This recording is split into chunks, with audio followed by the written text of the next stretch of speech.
எஜமான் கௌசுல் ஆலம் ரலியல்லாஹு தஆலா அன்ஹு அவர்கள் காலத்திலே பாவம் செய்யக்கூடிய ஒரு மனிதர் அவர்களிடம் பையத் கேட்கிறான். அதற்கு அவர்கள் கூறுகிறார்கள், பெரும் பாவத்தை தவிர்த்து விடு, நான் உனக்கு பையத் தருகிறேன் என்று கூறுகிறார்கள். அந்த மனிதர், பாவம் நான் அதை விட்டு வெளியே வர மாட்டேன், ஆனால் எனக்கு பையத் தாருங்கள் என்று கூறுகிறான்.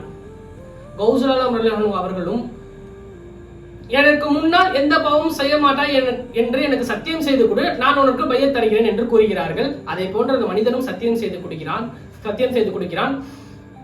அன்று இரவு ஒரு வீட்டிற்கு திருடுவதற்காக வேண்டி ஒரு கூடையை பிழைக்கிறான். உள்ளே கௌசுல் ஆலம் ரலியல்லாஹு அன்ஹு தோற்றமளிக்கிறார்கள். அதை பார்த்து அவன் விரண்டு ஓடுகிறான்.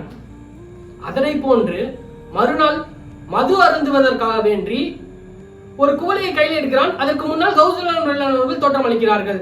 அங்கிருந்தும் விரண்டு ஓடுகிறான். அதை போன்று மறுநாள் விபச்சாரம் செய்வதற்காக வேண்டி ஒரு பெண்மணி வீட்டிற்குள் செல்கிறான். கதவை திறக்கிறான். உள்ளே கௌசுல் ஆலம் ரலியல்லாஹு அன்ஹு தோற்றம் அளிக்கிறார்கள். அதை பார்த்த அந்த மனிதன் அங்கிருந்து ஓடிவிட்டு அல்லாஹ்விடம் முழுமையாக தௌபா கேட்டு நேர்வழியில் வருகிறான். இதை போன்று பல மனிதர்களை பலவிதமாக நேர்வழியில் கொண்டு வந்திருக்கிறார்கள் கௌசுல் ஆலம் ரலியல்லாஹு அன்ஹு அவர்கள். இதை போன்று அல்லாஹு தஆலா நமக்கும் நேர்வழியை காட்டுவானாக.